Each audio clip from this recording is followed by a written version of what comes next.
Time to talk winners and losers with our financial expert, Rob Black. Good morning, Rob. Morning, Daria. How are you? Well, I'm great, but the markets are not. When I hear volatile, that scares me. Well, let me calm you a bit. We're having a great year, minus September and October.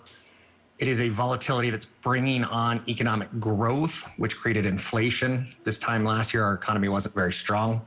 Two losers in a row on Wall Street. Some grim news out there. The IMF is cutting global growth. We're starting earnings season where we're going to see earnings grow about 30% year over year, but that's down from growing 90+% just 90 days ago. What about the supply chain stuff, though? I ordered something 2 months ago, and then yesterday they said it'll be here in December. I kid you not.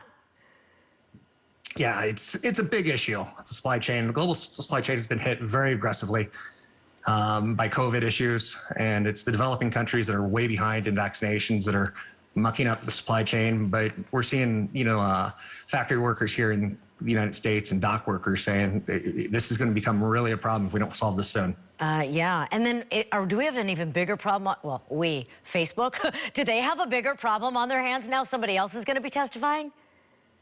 Yeah, it turns out there's another data leaker or insider, whistleblower, right? Informant, whatever you want to say.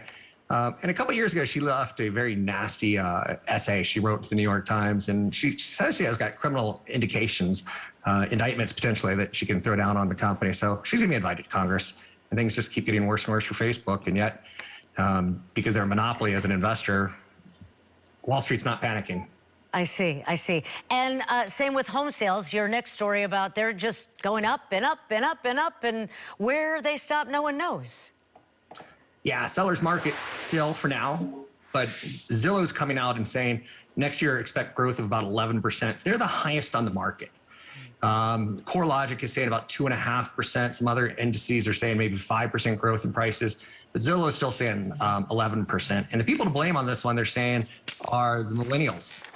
The millennials are basically in a situation where they're coming of age. They're in their 30s, and a very strong demand for homes right at this point. Well, the problem is, what about the rest of us? No one's getting a raise of 11%. So how are you supposed to keep up and ever buy a home? You are correct, Daria. It's a situation where the home builders in the 2000s, they got burned. So in the 2010s, they didn't develop enough homes. We're about 4 million homes short of where we need to be.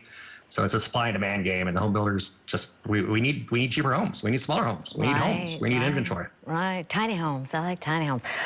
Okay, here's another one. I feel for these people. You've been waiting forever to take a vacation.